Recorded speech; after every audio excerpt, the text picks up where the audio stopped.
Tu sais, il y a une phrase qui dit: You can get up from the street will never get up from you.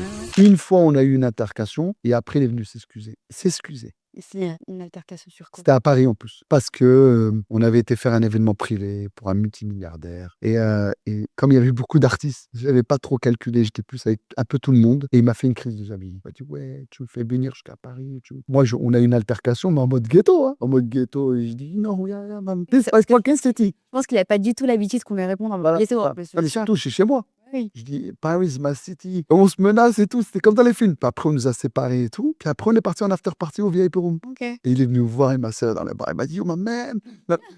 Et ça, j'ai kiffé. Il m'a dit: Hey, you. Oui, tu as respecté, il a vu que tu Ouais, parce que je ne me suis pas laissé faire. Et en fait, ces équipes qui étaient les Yes Man, on en parlait tout à l'heure, c'était que des petits chiens autour de lui. Même son sécurité, son manager qui s'appelle James Cruz, qui est un mec qui est dans mon documentaire, qui parle de moi d'ailleurs, qui est un mec super, mais il était un peu. C'était son il a tous serviteur. ses caprices, quoi. Il avait peur. Moi, j'avais pas peur de lui parce que moi, je travaillais avec plein d'artistes. Donc, pour lui, j'étais juste un booker et pour moi, c'était juste un artiste. Mais on n'avait pas ces rapports de patron à employé. Et c'est peut-être ça qu'il aimait aussi. Puis je lui répondais, moi. Moi, je me suis jamais laissé faire. Et puis, tu sais, il y a une phrase qui dit: You can get up from the street will never get up from you. Ouais, complètement. Mais je Tu pense peux que c'est sortir de la une bonne rue, qualité dans le business, hein, de peux venir de la sortir de la rue, mais la rue sortira jamais de toi. Moi, j'ai eu le côté ghetto. Il m'a mal parlé devant les gens. Je dis: Hey, je parlais comme ça. Mais il s'attendait pas. Même tout le monde autour était choqué. On était dans une pièce comme ça. Il m'a parlé. Il y avait toutes ces équipes qui étaient là. Carbu Corse, son attaché de presse, sa styliste. Je lui dis: Hey, tu me parles pas comme ça. Il m'a dit: Comment ça? Je dis: Ouais. Je lui dis: Et c'est moi qui t'ai booké ce soir. Donc, si tu veux reprendre ton avion, tu rentres chez toi. Comme ça. D'ici, t'es dans ma ville. Je lui fais comprendre, genre, Bien sûr. je passe un coup de fil, tes gardes du corps, ils n'existent plus. Et tu sais quoi? Il m'a regardé, il m'a dit: You know what?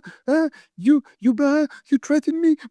C'est comment c'est? Mais si, Yes, I threatened you. mais c'est beau, Et j'adore cette le mec, il anecdote. m'a regardé, il a dû se dire: Mais ça. Et en plus, j'étais en mode costume, genre mafia. Yeah, I'm not the small money now anymore. Hein. Don't talk to me like this. Hein? Et je ne plus parler, je me suis barré. Je dis: If you want to perform, it's fine. If not, I don't give a shit. Et je m'en vais. Et après, le mec, il te respecte 2 fois plus. Mais il a performé, il a fait au moins je sais pas combien de chansons. Moi, je n'ai même pas calculé. D'habitude, tu vas voir les artistes. It was amazing. J'ai même pas été. Et après, on avait un after party. D'ailleurs, la photo sur mon Instagram, il y a un after party et c'est là où il est venu me voir. Ouais, t'as vu, nanana, je vais animer ta soirée gratuite. Tu sais, il a voulu. Et ça, j'ai aimé ce côté. Ok, j'ai voulu me mettre un coup de pression, j'ai pas réussi, mais je m'excuse.